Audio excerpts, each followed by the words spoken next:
Dans la ligne top 10 des joueurs premiers au plus beau futur, un choix quand même assez surprenant. Ouais. Justin Schultz.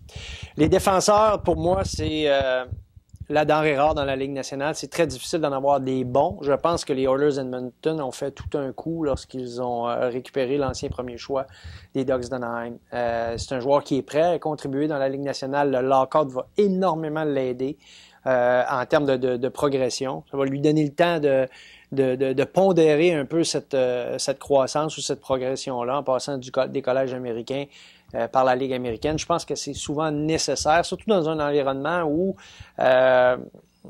il va avoir quand même des attentes très élevées. L'autre chose qui est importante de mentionner, c'est que il est dans un environnement où ça va être lui le go-to guy, si vous me prêtez l'expression, donc le gars le plus important.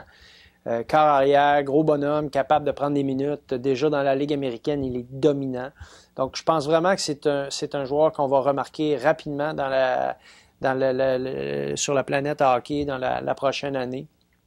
Plus que Yakupov parce qu'il n'est pas seul. Yakupov, il y a d'autres mondes autour de lui. Il y a des jeunes qui sont déjà des jeunes vétérans, qui ont beaucoup plus de leadership que lui, je pense, qui ont beaucoup plus le logo à cœur, sur le cœur, que Yakupov, qui n'est pas le même genre de joueur, qui est un petit peu plus un joueur un peu plus flamboyant. Je ne serais pas surpris qu'un jour ou l'autre, Yakupov quitte Edmonton et se retrouve sous d'autres cieux. Pas nécessairement parce qu'il n'est pas bon, mais parce qu'il y a déjà de très bons joueurs en attaque. Et c'est surtout à la défense qu'il y a un manque du côté des Oilers également devant le filet. Tu as mis Galchenyuk au 4e rang. Oui. Je ne sais pas à quel point tu l'as vu jouer ou quoi que ce soit, mais toi, de ce que tu as entendu, de ce que tu as vu de Galchenyuk, comment tu l'évalues? Qu'est-ce que tu vois pour lui à l'avenir? Ben moi, je vois un avenir brillant parce que c'est un peu comme dans le cas de Schultz. Il va arriver à Montréal, on a besoin des joueurs comme lui. Il y a déjà une nouvelle génération qui commence à se bâtir autour des jeunes, autour de Pacioretty, entre autres. Je pense que Pacioretty va avoir besoin éventuellement de joueurs comme lui dans son entourage. Et là, ça n'a rien à voir avec des harnais. Je veux simplement dire que la ligne de centre est très petite chez le Canadien de Montréal, que son entraîneur chez les juniors le voit plus comme un ailier que comme un joueur de centre. C'est en termes de lecture de jeu, de vision de jeu.